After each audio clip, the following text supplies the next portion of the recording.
আজকের সংক্ষিপ্ত জুমার খুতবায় যে বিষয়টি নিয়ে আলোচনা করার ইচ্ছা পোষণ করেছি তা হলো নারীদের মা বোনদের অতি সহজে জান্নাত পাওয়ার উপায়।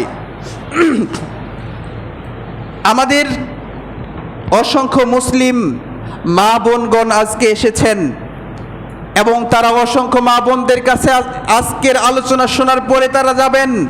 আমি আমার মা বোনদেরকে উদারত আহ্বান জানাবো, আপনারা আজকের আলোচনাগুলো শুনে এগুলোকে বুকে ধারণ করে শুধু শুনে ভুলে গেলে চলবে না, বরং এই আলোচনাগুলোকে ধারণ করে নিজেরা আমল করবেন এবং পার্শ্ববর্তী আপনাদের মা বোনদেরকেও এগুলো বলে তাদেরকেও সংশোধন করার চেষ্টা করবেন। সেই সাথে আমার সামনে যে সমস্ত মুসলিম ভাইরা রয়েছেন আপনাদেরকেও একই আহ্বান জানাচ্ছি, আপনারাও আমাদেরও মা বোন রয়েছে ঘরে, তাদের ব্যাপারে আমাদের দায়িত্ব রয়েছে, সুতরাং তাদের ব্যাপারে আমাদেরকেও যত্নশীল হতে হবে। সম্মানিত মুসল্লিয়ানে কেরাম, আল্লাহ রাসূল সাল্লাল্লাহু আলাইহি ওয়াসাল্লাম একটি হাদিসে মা বোনদের অতি সহজে জান্নাতের 8টি দরজায় খুলে দেওয়ার ঘোষণা দিয়েছেন। অতি সহজে মা বোনদের এত সহজ একটি আমল রয়েছে যে আমলগুলো করলে তাদের জন্য জান্নাতের একটি দরজা নয় বরং সমস্ত দরজাকে আল্লাহ রাব্বুল আলামিন খুলে দেবেন। হাদিসটি হলো আনাস বিন মালিক রাদিয়াল্লাহু তাআলা আনহু থেকে বর্ণিত। তিনি বলছেন, রাসূলুল্লাহ সাল্লাল্লাহু আলাইহি ওয়াসাল্লাম বলছেন, আল মারআতু ইযা সাল্লাত খামসাহা ওয়া সামাত শাহরাহা।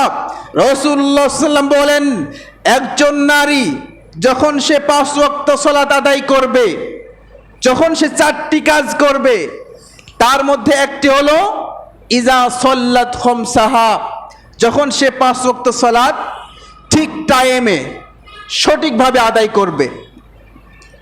মা বোনদের মধ্যে আমরা দেখতে পাই তারা বাড়ির কাজ করেন, সব সময় তাদের হাতে কাজ লেগেই থাকে, তারা সবাই নামাজ পড়েন কিন্তু সময়টাকে প্রাধান্য দেন না।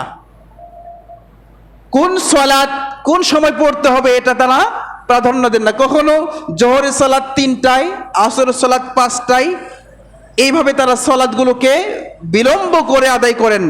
অথচ আল্লাহ রাব্বুল আলামিন বলছেন, আস-সালাতু কানাত আলাল মুমিনিনা কিতাবাম মাওকুতা, ইন্নাস সালাতা কানাত আলাল মুমিনিনা কিতাবাম মাওকুতা।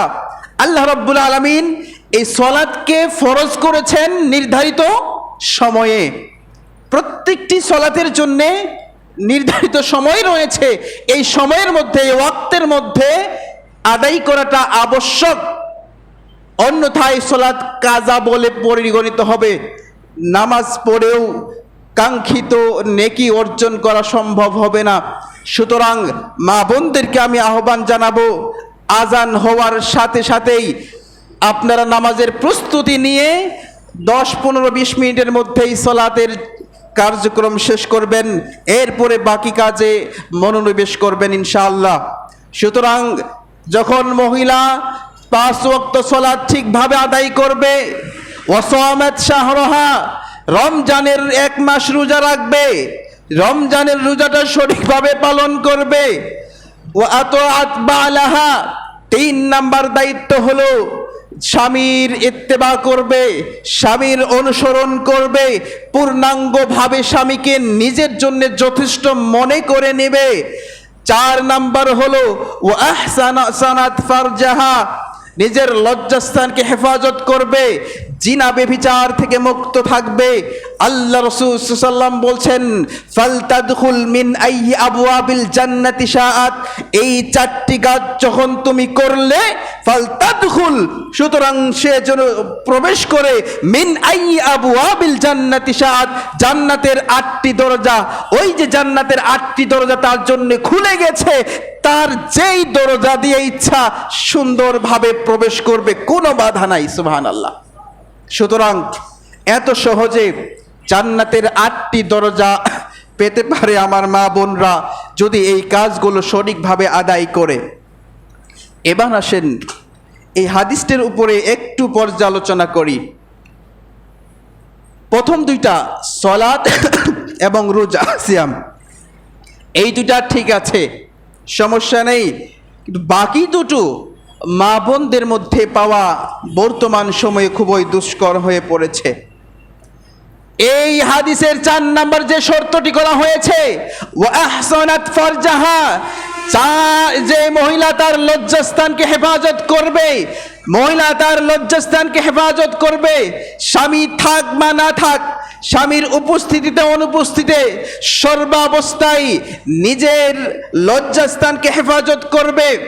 শুধুমাত্র লজ্জাস্থান বলে একেবারে সরাসরি জেনা ব্যভিচারে লিপ্ত হওয়াকে বোঝানো হয়নি, বরং একজন নারীর জন্যে আল্লাহ রাব্বুল আলামিন যে বিষয়গুলো হারাম করে দিয়েছেন, যাদের সাথে দেখা করা হারাম করে দিয়েছেন, যেই কাজগুলো যেই কথাগুলোকে পরপুরুষের সাথে বলতে নিষেধ করে দিয়েছেন, এগুলো থেকে মুক্ত হতে হবে।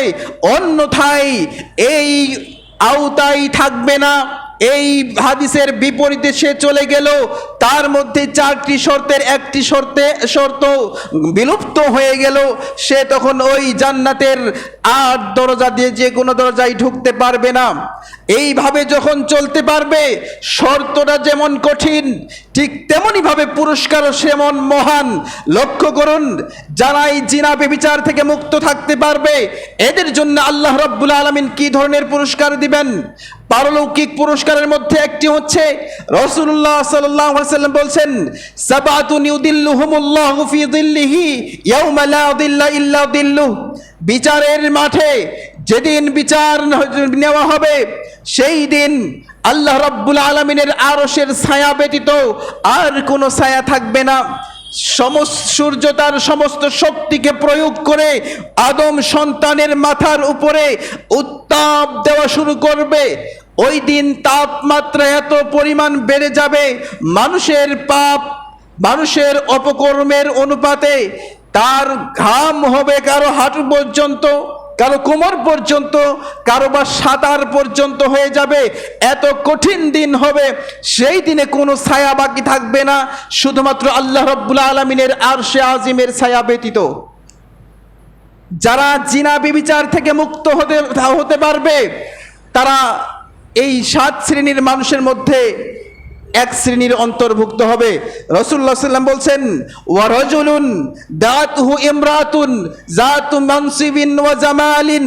আল্লাহ রাসূল সাল্লাল্লাহু আলাইহি ওয়াসাল্লাম বলছেন, ওই ব্যক্তি কাল কিয়ামতের দিন ওই আল্লাহর আরশের ছায়ার নিচে জায়গা পাবে, যেই ব্যক্তি একজন সুন্দরী রমণীর ডাকে সাড়া না দিয়ে নিজের যৌন কর্মকে, নিজের মনের চাহিদাকে, নিজের মনটাকে নিয়ন্ত্রণ করে ওই মহিলার চাওয়া থেকে বেঁচে থাকতে পারবে, নিজের খায়সাতকে রক্ষা করতে পারবে। আল্লাহ রাসূল সাল্লাল্লাহু আলাইহি ওয়াসাল্লাম বলছেন, এই যে জিনা ব্যভিচার থেকে মুক্ত থাকলো সুযোগ আসার পরেও, কাল কিয়ামতের দিন আল্লাহ রাব্বুল আলামিনকে ভয় করে এই জঘন্য অপরাধ থেকে বেঁচে থাকবার কারণে আল্লাহ রাব্বুল আলামিন এই ব্যক্তিকে আরশে আজিমের ছায়াতলে তাকে স্থান দেবেন। সুতরাং এই ব্যভিচার থেকে মুক্ত থাকতে পারাটার পুরস্কার নিঃসন্দেহে সুমহান।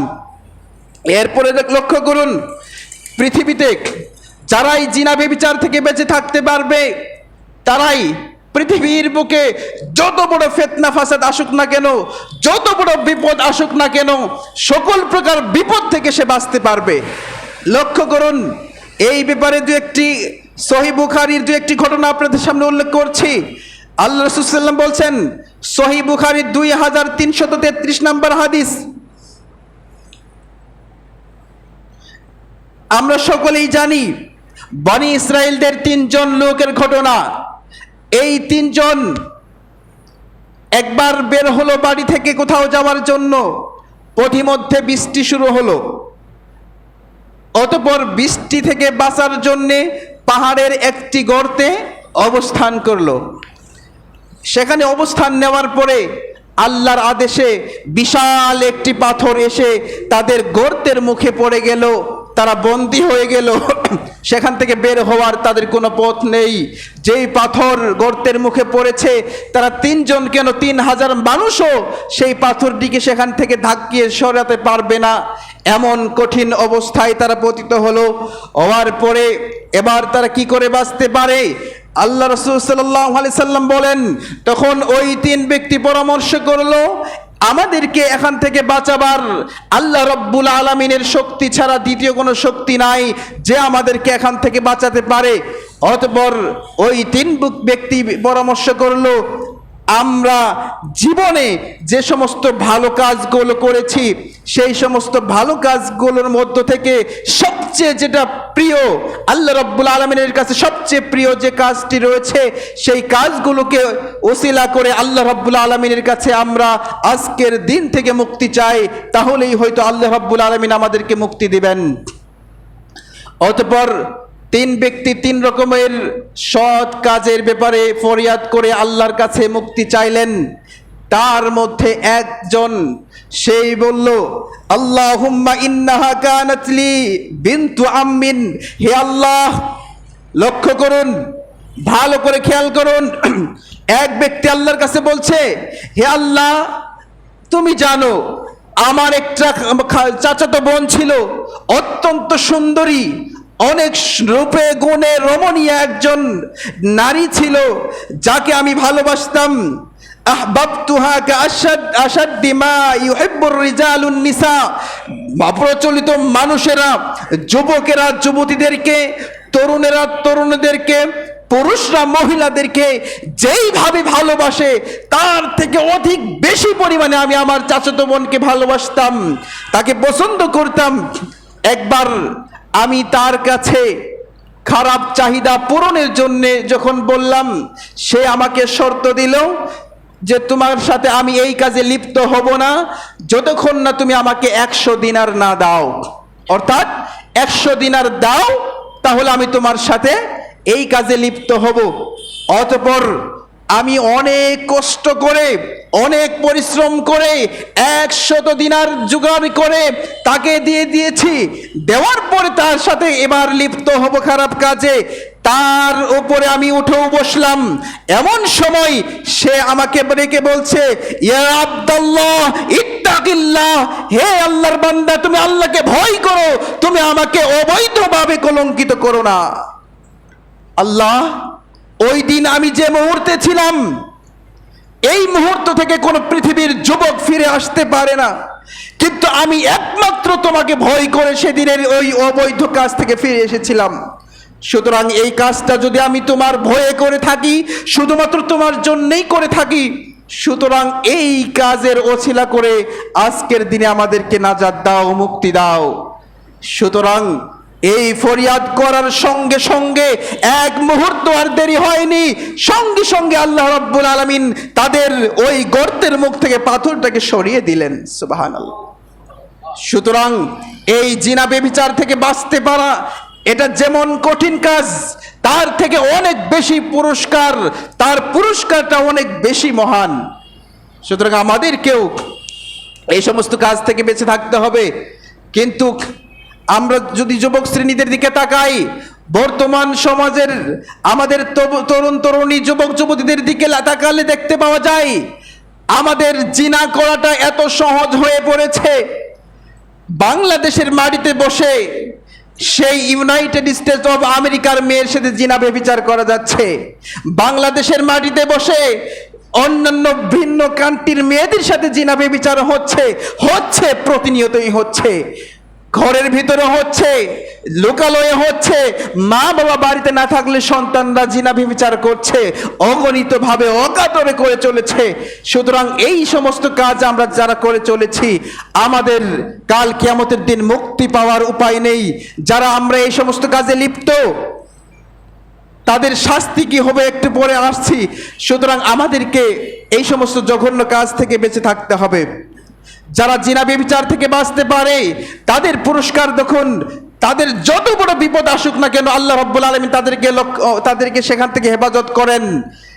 আমরা সকলেই জানি ইব্রাহিম আলাইহিস সালামের স্ত্রী সারা আলাইহিস সালাম, তিনাকে আল্লাহ রাব্বুল আলামিন সেই সময়ের নমরুদ শাসকের নির্যাতন থেকে আল্লাহ রাব্বুল আলামিন হেফাজত করেছিলেন। ইব্রাহিম আলাইহিস সালাম তার স্ত্রী সারা রাদিয়াল্লাহু আলাইহিস সালামকে নিয়ে এক প্রান্তে যাচ্ছেন, যেতে যেতে একটি স্বৈরাচারী শাসকের এলাকায় প্রবেশ করলেন। অতঃপর ওই শাসকের নিয়ম ছিল, তার শাসনকৃত এলাকায় যদি কোনো সুন্দরী নারী আসে তাহলে তার সাথে সে অবৈধ কাজে লিপ্ত হবে। এরপরে তাকে সারা আলাইহিস সালামকে নিয়ে যাওয়া হলো। সংক্ষেপে বলছি, নিয়ে যাওয়ার পরে ওই শয়তান নমরুদ তার সাথে অবৈধ কাজ করবে, তার লালসা। এবার লক্ষ্য করুন, মা বোনদেরকে ভালো করে বলছি, আপনারা লক্ষ্য করুন। এবার সারা আলাইহিস সালাম বললেন, রাখো, তুমি যা করতে চাও পরে করো, আমাকে একটু সময় দাও। এর ফাঁকে তিনি ওযু করলেন। সহিহ বুখারীর হাদিস 3358 নম্বর হাদিস মিলিয়ে নেবেন। রাসূলুল্লাহ সাল্লাল্লাহু আলাইহি ওয়াসাল্লাম ঘটনাটি এইভাবেই বর্ণনা করেছেন।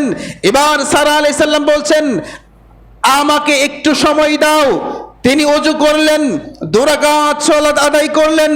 2 রাকাত সালাত আদায় করে আল্লাহ রাব্বুল আলামিনের কাছে দুহাত তুলে ফরিয়াদ করলেন, আল্লাহুম্মা ইন কুনতা তা'লামু, আল্লাহুম্মা ইন কুনতা তা'লামু আমানতু বিকা ওয়া রাসূলিক।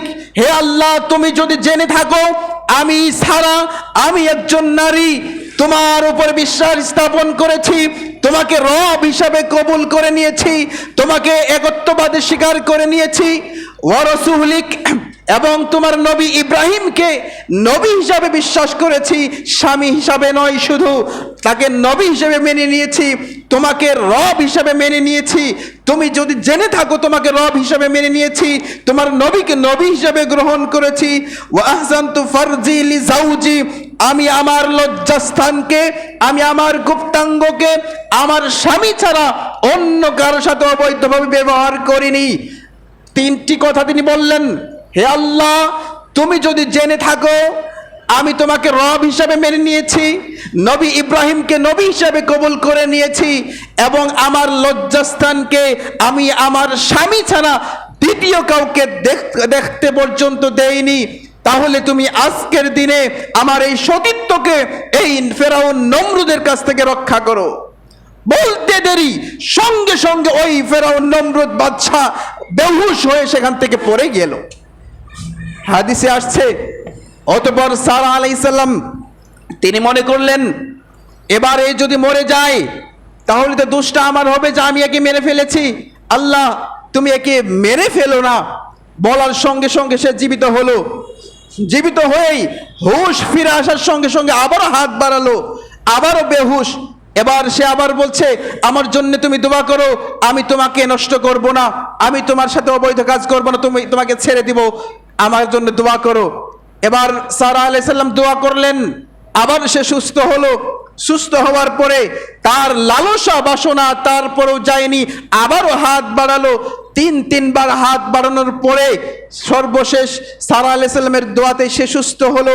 এরপরে সে বলছে, তোমরা এই নারীকে কাকে নিয়ে এসেছো?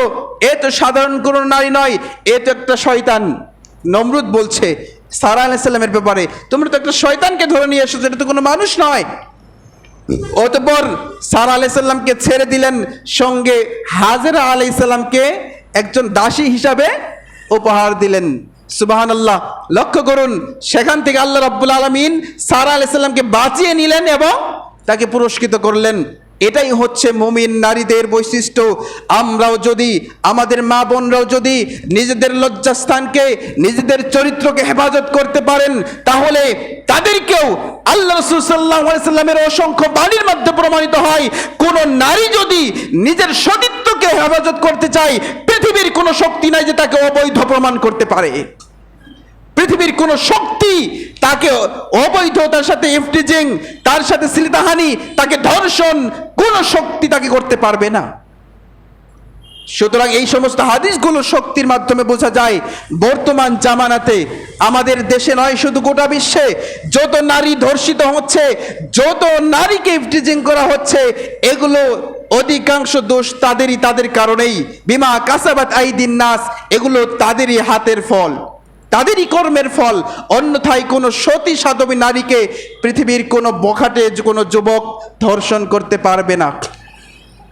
পক্ষান্তরে যারা আমাদের মা বোনরা আছেন তাদের দিকে যদি লক্ষ্য করি, আমাদের কয়জন মা বোন আছেন যে আল্লাহর কাছে এইভাবে দোয়া করতে পারবেন যে আল্লাহ, আমি আমার সতীত্বকে, আমি আমার চরিত্রকে একমাত্র স্বামী ছাড়া অন্য কারো সাথে শেয়ার করি নাই?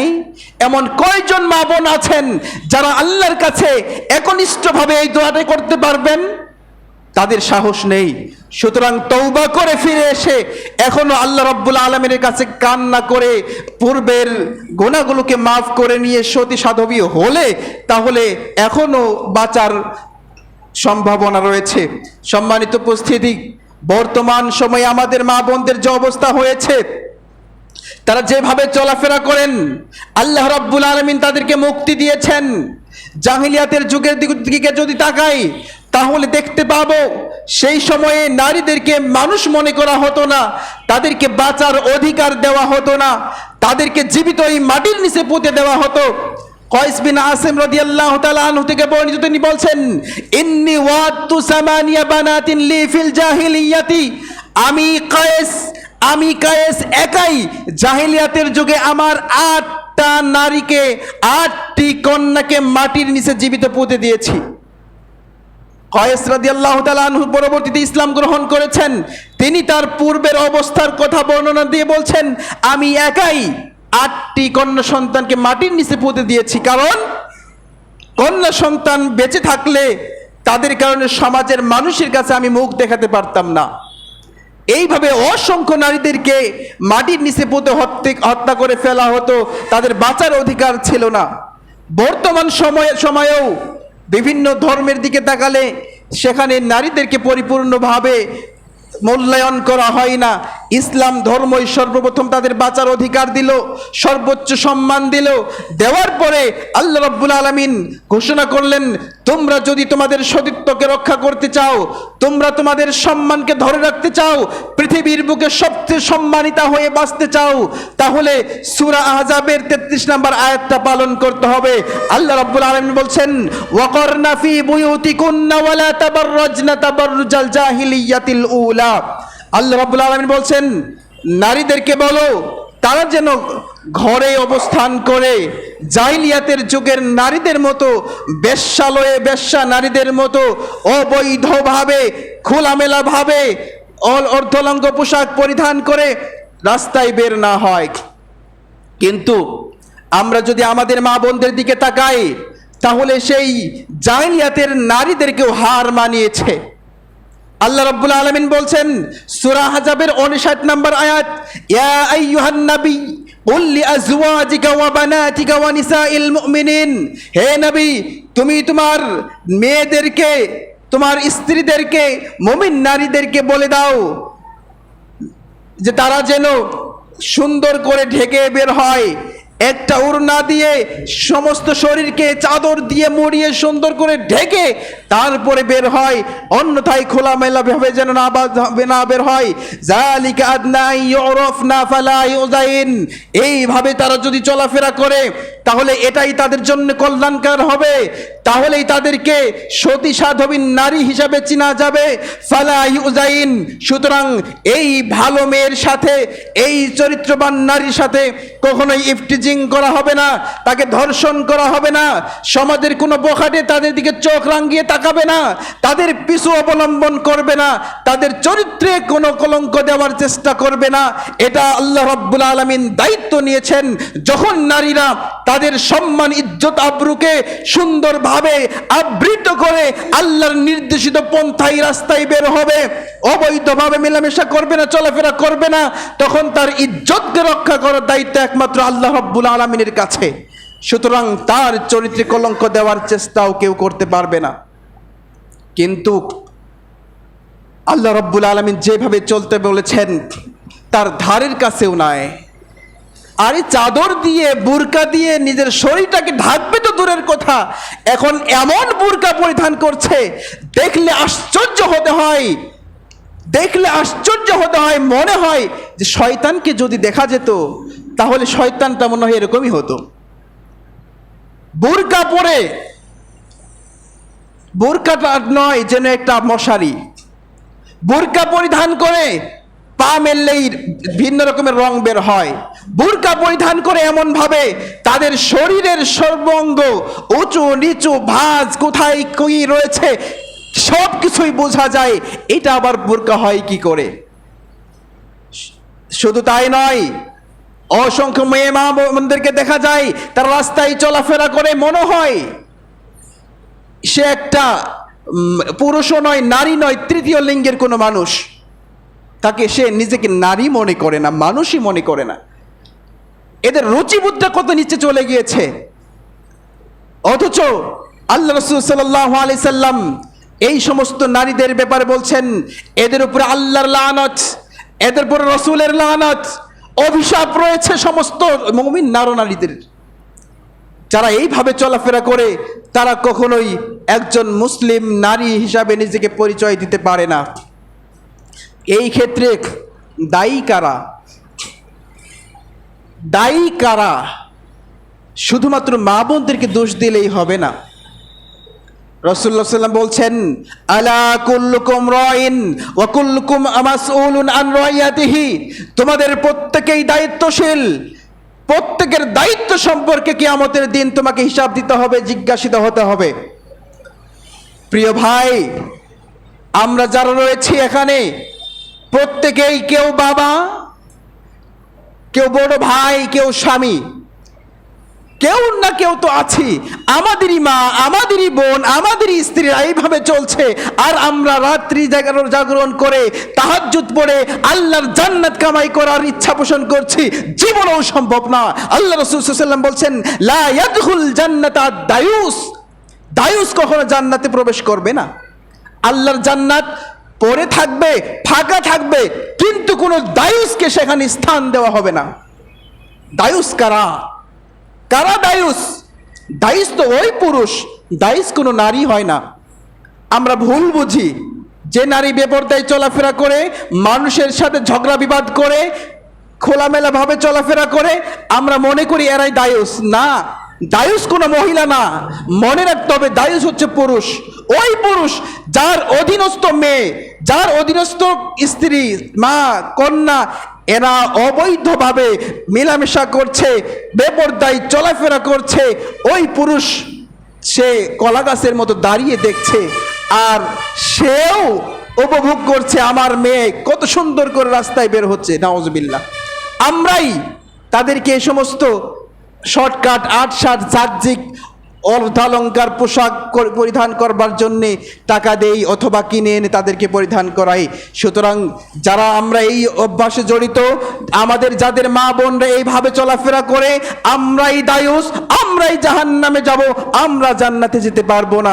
সুতরাং সাবধান হয়ে যাই, প্রত্যেককেই সাবধান হতে হবে। সম্মানিত উপস্থিতি, শুধু তাই নয়, আল্লাহ রাব্বুল আলামিন সূরাতুন নূরের 31 নম্বর আয়াতে বলছেন, ওয়াকুল লিল মুমিনাতি ইয়াগযুদনা মিন আবসারিহিন্না ওয়া ইয়াহফাজনা ফুরুজাহুন্না। হে নবী, তুমি মুমিন নরনারীদেরকে বলে দাও, মুমিন নারীদেরকে বলে দাও, ইয়াগযুদনা মিন আবসারিহিন্না, তারা যেন নিজেদের দৃষ্টিকে অবনত রাখে, নিজেদের দৃষ্টিকে সংযত রাখে, নিজেদের দৃষ্টিকে অন্য পুরুষদের উপরে অবৈধভাবে নিক্ষেপ না করে।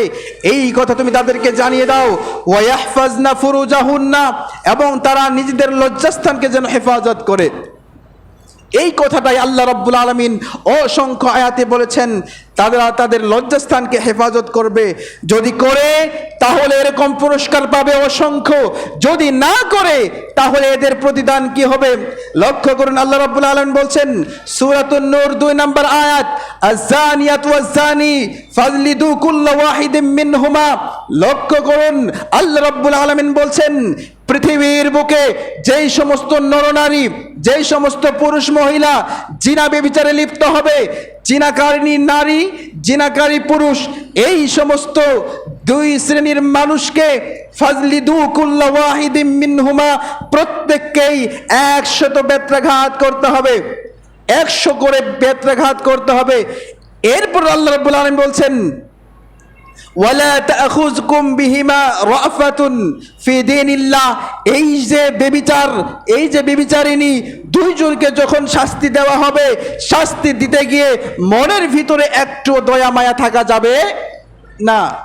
সুতরাং যে জিনা করেছে, ব্যভিচার করেছে, তাকে যিনি শাস্তি দিবেন, বিচারক যদি ওর বাবাও হয়, আর তাকে শাস্তি দিতে গিয়ে তার ভিতরে যদি মায়া লাগে যে একে মারতেছি আর মারা যাবে না, দুই একটা বাড়ি কম দেই, তাহলে ওই ব্যক্তি ইমানদার নয়। কোন মুমিন এদেরকে শাস্তি দিতে গিয়ে সামান্যতম দয়া মায়া দেখাতে পারে না। সুতরাং এই আয়াত দ্বারা বোঝা যাচ্ছে এরা হচ্ছে দুনিয়ার সবচেয়ে নিকৃষ্ট পশু, সবচেয়ে নিকৃষ্ট মানুষ, এর থেকে নিকৃষ্ট আর হতে পারে না। এইভাবে জিনার শাস্তি রয়েছে।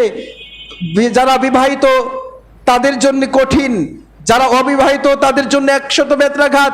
যারা বিবাহিত হওয়ার পরে বিশেষ করে একটি কথা না বললেই নয়, ইন্নাল্লাহা লা ইস্তাহি মিনাল হক, সত্য বলতে আল্লাহ রাব্বুল আলামিন নিজেও লজ্জাবোধ করেননি, বিধায় এই কথাটা আজকে মিম্বার দাঁড়িয়ে বলতেই হবে। আমাদের সমাজে বিশেষ করে যুবশ্রেণীদের কাছে শোনা যায় কথাটা, আমাদের সমাজে মানুষের সমাজে যে বোখাটে পোলাপানগুলো রয়েছে, যুবক রয়েছে, এদের একটা টার্গেট হলো ওই সমস্ত নারী যাদের স্বামী বাড়িতে নেই, যাদের স্বামী বাড়িতে নেই, এদের প্রতি এই সমস্ত হায়ানাদের একটি টার্গেট থাকে। সুতরাং আমাদেরকে ভালো করে খেয়াল রাখতে হবে, তাদের প্রতি তাদেরকে যত্নবান হতে হবে, অন্যথায় তাদের প্রতি হায়ানারা যে কোনো সময় হামলা করে বসতে পারে। আল্লাহ রাব্বুল আলামিন আমাদেরকে বুঝার তৌফিক দান করুন। সম্মানিত উপস্থিতি, এইভাবে যদি বিবাহিত কোনো নারী পুরুষ জিনা ব্যভিচার করে, এদেরকে শুধুমাত্র বেত্রাঘাত করলে হবে না, এদেরকে কোমর পর্যন্ত মাটির নিচে পুঁতে পাথর মেরে মেরে হত্যা করতে হবে। এত কঠিন শাস্তি দিতে হবে যেন একজনকে দেখে পৃথিবীর অন্য কোনো মানুষও এই কাজ দ্বিতীয়বার করার ইচ্ছা পোষণ না করে করতে না পারে। এরপরে এইভাবে দুনিয়া থেকে তাকে শাস্তি দিয়ে শেষ করা হলো। কিন্তু যারা আমরা ফাঁক ফোকর দিয়ে বের হয়ে যাচ্ছি, আমরা জিনা ব্যভিচার করেছি কিন্তু আমাদেরকে শাস্তি দেওয়া হয়নি, লক্ষ্য করুন তাদের কি হবে। আল্লাহ রাসূল সাল্লাল্লাহু আলাইহি সাল্লাম বলছেন, বাইনা আনা নাইমুন ইজ আতানি রাজুলানি ফাআখাযা বিদাবিআইয়া। আল্লাহ রাসূল সাল্লাল্লাহু আলাইহি সাল্লাম বলছেন, আমি একদা রাত্রে ঘুমিয়ে আছি, এমন সময় দুইজন লোক আমার কাছে আসলো, দুইজনের দুহাত ধরলো, একজন ডান হাত একজন বাম হাত ধরে আমাকে উপরের দিকে নিয়ে যাচ্ছে আমাকে। ফাইদা আনা বিকৌমিন, আমি দেখতে পেলাম অনেকগুলো মানুষ রয়েছে, একটা সম্প্রদায়, অনেক মানুষ রয়েছে। এরপর রাসূলুল্লাহ বলছেন, আসাদ্দু শাইইন ইনতিফাখান, দেখলাম ওই মানুষগুলোর শরীর একেবারে ফুলে ফেপে অনেক মোটা হয়ে গিয়েছে, 10 হাত 20 হাত 100 হাত 100 হাত পর্যন্ত শরীরগুলো ফুলে ফুলে দুর্গন্ধযুক্ত হয়ে গেছে। এরপর রাসূলুল্লাহ সাল্লাল্লাহু আলাইহি ওয়াসাল্লাম বলছেন, ওয়ান্তানিহি রিহান, এবং এই সমস্ত মানুষের লজ্জাস্থান থেকে দুর্গন্ধ আসছে, অনেক দুর্গন্ধ আসছে। এদের দুর্গন্ধের কারণে, এদের লজ্জাস্থানের দুর্গন্ধের কারণে জাহান্নামীরাও টিকতে পারছে না, এত দুর্গন্ধ, এত নোংরা দুর্গন্ধ হচ্ছে। এরপর আমি জিজ্ঞেস করলাম, ফাকুলতু মান হাউলাই, এরা কারা, এত নিকৃষ্ট, এত দুর্গন্ধ এদের থেকে, এরা কারা? অতঃপর কিলা, আমাকে বলা হলো, ওই দুজন ফেরেশতার একজন ছিল জিব্রাইল, সে আমাকে বলল, আযানুনা ওয়াজ্জাওয়ানি, এরা হলো দুনিয়ায় ব্যভিচারকারিণী নারী, ব্যভিচারকারী পুরুষ। এরা এই দুনিয়াতে এইভাবে অবৈধভাবে মেলামেশা করেছে, জিনা ব্যভিচার করেছে। আজকে তাদের হালত এমন হয়েছে, তাদের লজ্জাস্থানের দুর্গন্ধের কারণে জাহান্নামীরা পর্যন্ত টিকতে পারে না। অথচ জাহান্নাম এমন জায়গা, লক্ষ্য করুন, জাহান্নামীদের খাদ্য হবে রক্তপুজ, এরকম দুর্গন্ধ জাতীয় নোংরা খাবার তাদেরকে খাওয়ানো হবে। এই নোংরা দুর্গন্ধের মধ্যে থেকেও এই জিনা ব্যভিচারকারীদের লজ্জাস্থানের গন্ধে তারা টিকতে পারবে না। সুতরাং এই সমস্ত হাদিস থেকে আমরা যদি সতর্ক না হই, প্রতিনিয়ত যারা খাতার নিচে, কম্বলের নিচে, ঘরের কোনায়, অবসর জায়গায়, অবসর সময়ে একাকী অথবা বন্ধুরা কয়েকজন মিলে মোবাইল অ্যান্ড্রয়েড সেটে যে সমস্ত অশ্লীলতা চলে, জিনা বেবিচার চলে, এগুলো যারা আমরা করছি, ভাইদেরকে আমি কোনো জোরে অনুরোধ করব এগুলো থেকে ফিরে আসতে হবে। অন্যথায় শুধুমাত্র যে বেবিচারে লিপ্ত হলে যে গুনাহ হবে এমনটি নয়, এই সমস্ত কারণেও আমাদেরকে এই সমস্ত শাস্তির, কঠিন নির্যাতনের মতো শাস্তির হকদার হতে পারে। আমরা সেই জায়গায় এই সমস্ত কারণেও যেতে পারি। সুতরাং মোবাইল যারা ইউজ করি, ব্যবহার করি, তাদেরকে সাবধান হতে হবে, অন্যথায় বাঁচার উপায় থাকবে না। এবার আসুন সম্মানিত মা বোন, আমরা প্রথমে যে হাদিসটি বলছিলাম, 4টি কাজ করলেই আল্লাহ রাব্বুল আলামিন মা বোনদেরকে জান্নাতের 8টি দরজা একেবারে সহজভাবে খুলে দিবেন। তার একটির আলোচনাই হলো তখন ওয়া আহসানাত ফারজাহা, লজ্জাস্থানকে হেফাজত করা, বেবিচার থেকে মুক্ত হওয়া। এরপরে 4 নাম্বারটি নিয়ে সংক্ষিপ্তে কিছু কথা বলি।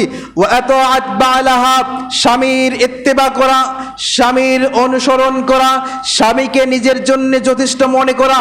কিন্তু দেখতে পাওয়া যায় আমাদের মা বোনরা নিজেদের স্বামীর সাথে ভালো ব্যবহার করে না, তাদেরকে নিজেদের জন্য যথেষ্ট মনে করে না। তাই তো আল্লাহ রাসূল সাল্লাল্লাহু আলাইহি সাল্লাম বলছেন, একজন নারী যে নিজের স্বামীকে মূল্যায়ন করে না, নিজের স্বামীকে নিজের জন্য যথেষ্ট মনে করে না, সেটা আয় রোজগারের দিক দিয়ে হোক, পোশাক পরিচ্ছদের দিক দিয়ে হোক, অথবা যে কোনো দিক দিয়ে হোক না কেন, তার ব্যাপারে আল্লাহ রাসূল সাল্লাল্লাহু আলাইহি ওয়াসাল্লাম বলছেন, লা ইয়ানজুরুল্লাহু ইলা ইমরাতিন লা তাশকুরু লিজাওজিহা ওয়া হিয়া লা তাস্তাগনি আনহু। আল্লাহ রাব্বুল আলামিন কাল কিয়ামতের দিন ওই নারীর দিকে, ওই মহিলাদের দিকে, ওই স্ত্রীর দিকে তাকাবেন না, রহমতের দৃষ্টিতে তার দিকে তাকাবেন না, যেই মহিলা লা তাশকুরু লিজাওজিহা, স্বামীর কৃতজ্ঞতা প্রকাশ করে না। স্বামী বাজার থেকে কষ্ট করে 500 টাকা দিয়ে শাড়ি কিনে নিয়ে আসছে, আসার পরে সে বলবে আলহামদুলিল্লাহ, অনেক সুন্দর পছন্দ হয়েছে আমার, অনেক সুন্দর শাড়ি নিয়েছো, কাপড় নিয়েছো, 3 পিস নিয়ে এসেছো, আমার পোশাক আশাক নিয়ে এসেছো। প্রশংসা না করে সে উত্তরে বলে থাকে, এটা কি নিয়ে এসেছো, এত কম দামি কেন, তোমার পছন্দ একদমই ভালো নয়। এই সমস্ত কথা যারা বলে, ওই সমস্ত মা বোনদের ব্যাপারে রাসূল সাল্লাল্লাহু আলাইহি ওয়াসাল্লাম বলছেন, তাদের দিকে কিয়ামতের দিন আল্লাহ রাব্বুল আলামিন রহমতের দৃষ্টিতে তাকাবেন না। অথচ আল্লাহ রাব্বুল আলামিনের দয়া, আল্লাহর রহমত এত বেশি যে রাসূলুল্লাহ সাল্লাল্লাহু আলাইহি ওয়াসাল্লাম বলছেন, আল্লাহ রাব্বুল আলামিন সমস্ত মহব্বতকে, সমস্ত ভালোবাসাকে 100 ভাগে ভাগ করেছেন। তার মধ্যে 99 ভাগ নিজের কাছে রেখেছেন, আর 1 ভাগ দয়া ভালোবাসা দিয়েছেন সমস্ত পশু পাখি, কীট পতঙ্গ, মানুষ, জিন, ফেরেশতা, সবার সমস্ত মাখলুকাতের মধ্যে একটি রহমত, একটি ভালোবাসা বিলিয়ে দিয়েছেন। এই একটি ভাগের সামান্য অংশ মানুষ পেয়ে মা তার ছেলেকে এত ভালোবাসে, ছেলে তার বাবাকে এত ভালোবাসে, স্বামী তার স্ত্রীকে এত ভালোবাসে, এত ভালোবাসি আমরা, একে অপরের জন্য জীবন পর্যন্ত দিয়ে দেই। সেটা রহমতের, একটা রহমতের হালকা কিছু পেয়েই এত ভালোবাসা, এত মহব্বত। আর আল্লাহ রাব্বুল আলামিন যার কাছে 99 ভাগ রয়ে গেছে রহমত, ভালোবাসা, এত ভালোবাসা থাকা সত্ত্বেও কাল কিয়ামতের দিন ওই নারীর দিকে লক্ষ্য করবেন না, তাকাবেন না, দৃষ্টি দিবেন না, যেই নারী স্বামীর কৃতজ্ঞতা প্রকাশ করে না। সুতরাং এটা ছোটখাটো কোনো বিষয় নয়। ওয়ালা ইয়াস্তাগনি আনহু, স্বামীকে নিজের জন্য যথেষ্ট মনে করে না, মানে এর মানে হচ্ছে স্বামীর কোনো কাজ, কোনো কিছুই তার পছন্দ হয় না। এক কথায় বুঝে নিতে হবে, স্বামীকে নিজের জন্য যথেষ্ট মনে করে না। তাই তো আল্লাহ রাসূল সাল্লাল্লাহু আলাইহি ওয়াসাল্লাম বলছেন, ইয়া মাশারান নিসা তাসাদ্দাকনা ফাইন্নী উরিদুকুন্না আকতারা আহলিন নার। হে মহিলার দল, হে নারীর দল, তোমরা বেশি বেশি সদকা করো। আল্লাহ রাসূল সাল্লাল্লাহু আলাইহি ওয়াসাল্লাম কোনো এক ঈদের দিনে নসিহত করতে গিয়ে নারীদের কাছে চলে গেলেন, যে বলছেন, ইয়া মাশারুন নিসা তাসাদ্দাকনা, হে নারীর দল, তোমরা সদকা করো। ফাইন্নী উরিতুকুন্না আকতারা আহলিন নার, কেননা আমি মেরাজে দিয়ে গিয়েছিলাম, সেখানে জাহান্নাম দেখেছি। জাহান্নামের মধ্যে দেখলাম অধিকাংশই নারী, তারা বেশি বেশি নারী হচ্ছে জাহান্নামী। সুতরাং তোমরা বেশি বেশি সদকা করো, সদকা করে জাহান্নাম থেকে নারীরা বাঁচতে পারে। অতঃপর এই হাদিসটি শোনার পরে সেই সময়ের মেয়েরা বিভিন্ন প্রশ্ন করলেন, সময় শেষ। এরপরে তারা তাদের শরীর থেকে গহনাগুলো খুলে দিতে শুরু করলেন। যার নাকের ফুল, কানের দুল, পায়ের নূপুর, যার কাছে যা ছিল এগুলোকে দান করতে শুরু করলেন। অতঃপর রাসূল সাল্লামের হাত ভরে গেল। এরপর রাসূলুল্লাহ সাল্লাম আবু হুরায়রা রাদিয়াল্লাহু তাআলা আনহুকে নির্দেশ দিলেন, তুমি একটি চাদর বা গামছা নিয়ে যাও, যাতে করে সেখানে নারীরা তাদের অলংকার দান করতে পারে। সুতরাং মা বোনদেরকে আমি বলবো,